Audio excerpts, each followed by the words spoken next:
Bonjour tout le monde! Cette semaine, j'avais le goût, encore une fois, de vous présenter quelque chose d'un petit peu différent. Ça sera pas dans les ruches. Je vais vous parler un peu, c'est comment recevoir, accueillir en fait un travailleur étranger pour la première fois et en temps de COVID. Donc, premièrement, on est vraiment content. La semaine passée, David Lee, il a eu le téléphone de l'agence qui s'occupe de faire venir les travailleurs étrangers, qu'on aurait quelqu'un qui arriverait cette semaine. Donc aujourd'hui, on est le 4 mai, puis normalement, il arrive le 6 mai. Recevoir des travailleurs étrangers, ça se prépare quand même assez longtemps d'avance. En fait, la demande a été faite l'automne passé pour 2 travailleurs étrangers, 2 Mexicains. Puis souvent, les gens nous demandent pourquoi vous engagez pas des Québécois à la place. En fait, c'est pas compliqué. Les Québécois, ben, je pense que l'entreprise existe peut-être depuis 5-6 ans. Il faudrait que je vérifie avec David Lee. Mais sur toutes ces années-là, il n'y a jamais eu un employé qui est resté à temps plein. Et puis vous avez sûrement vu dans mes vidéos puis dans mes publications, c'est quand même rough travailler dans les ruches. Il faut pas être allergique. On travaille physiquement, on se fait piquer, on a mal dans le dos. C'est pas des journées de 8 heures. Les journées normales, c'est comme 10-12 heures. 6 jours sur 7, si ça va bien. Fait que les Québécois, honnêtement, il y en a pas beaucoup qui veulent venir à temps plein chaque été. Puis former des nouvelles personnes année après année, ben c'est vraiment exigeant. T'sais, l'apiculture, c'est assez spécifique. Là. C'est pas comme juste désherber des champs. Fait que c'est ça. La demande a été faite pour 2 Mexicains. Puis, en fait, aussi, là, avant d'avoir le droit de recevoir des travailleurs étrangers, il faut annoncer une offre d'emploi pour les Québécois. Puis l'offre d'emploi, l'automne passé, il n'y a eu aucune réponse. Fait que c'est vraiment... pas que c'est le dernier recours, mais tu sais, avant de faire venir des travailleurs étrangers, c'est sûr qu'il y a d'autres options qui sont envisagées. Donc, en temps de COVID, pardon, vous en avez sûrement entendu parler. C'est pas tout le monde qui reçoive leurs travailleurs étrangers. Donc, on a commencé la saison, on savait pas si on en accueillerait un, deux.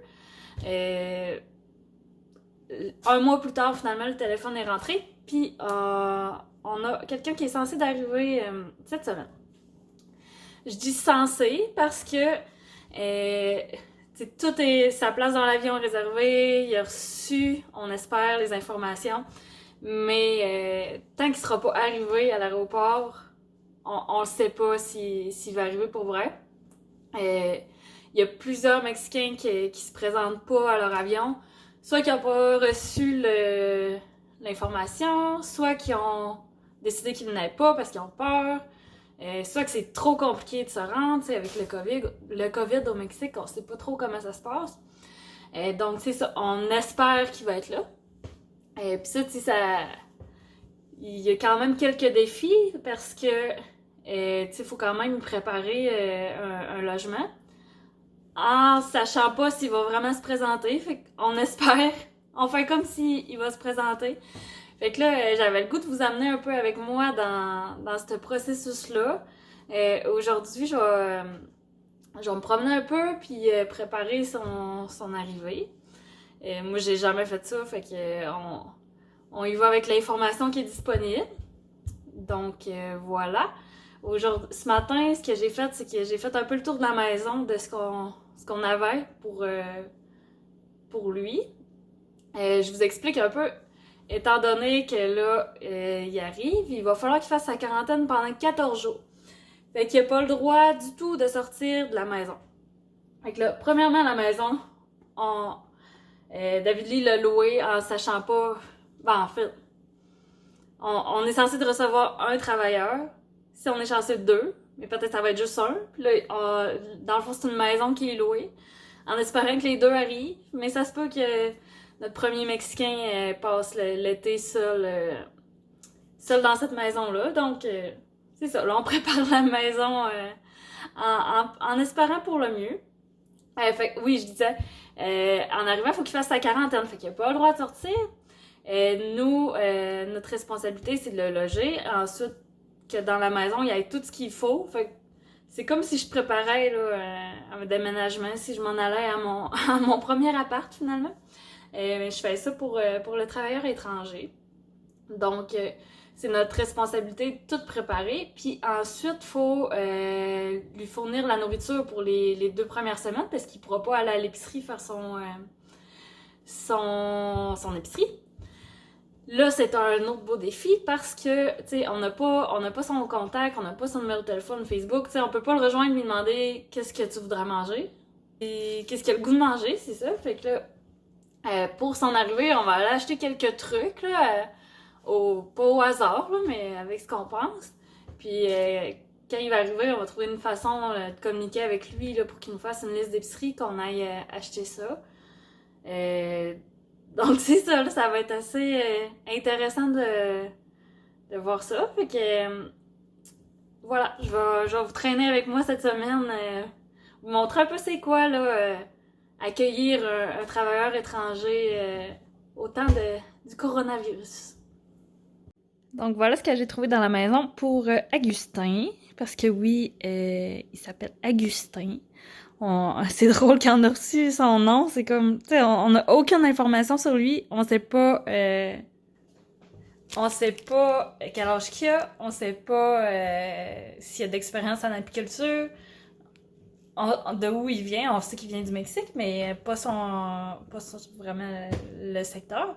Fait que, en tout cas, on sait son nom, on sait qu'il s'appelle Augustin. Donc, c'est ça.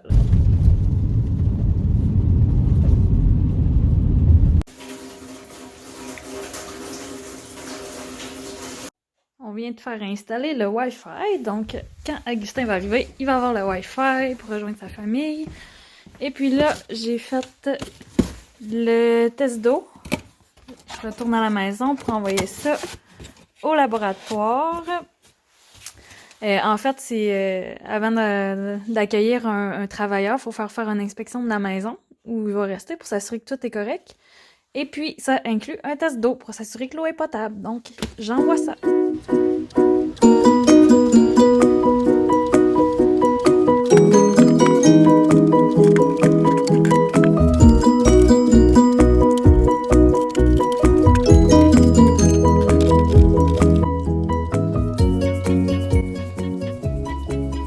Donc aujourd'hui, on est le jour de l'arrivée prévue pour Augustin. Fait qu'on est venu faire un dernier petit check-up.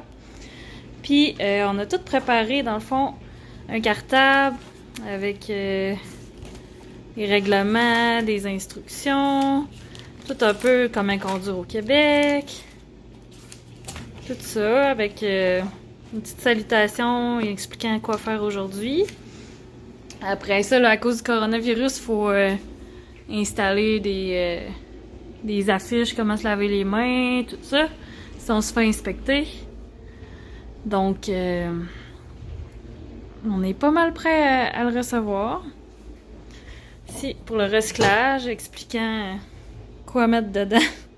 Parce que, sûrement qu'au Mexique, en fait, au Mexique, ils recyclent pas vraiment.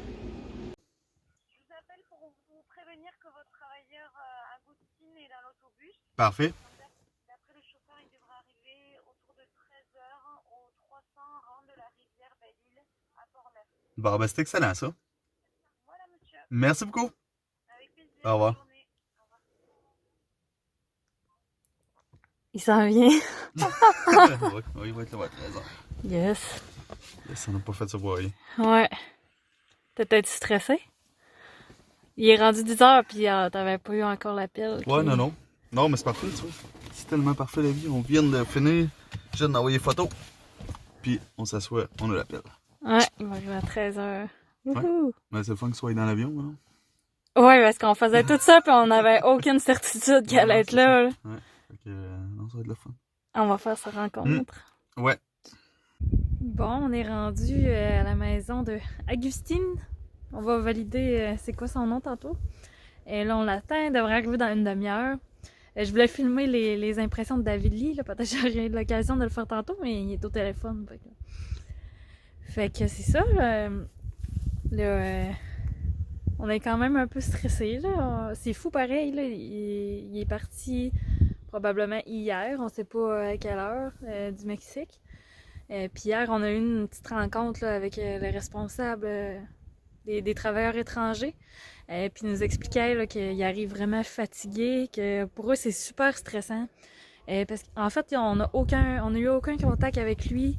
Fait qu'il sait pas du tout qui on est. Fait qu'ils ont vraiment peur de tomber sur des gens pas corrects, tout ça.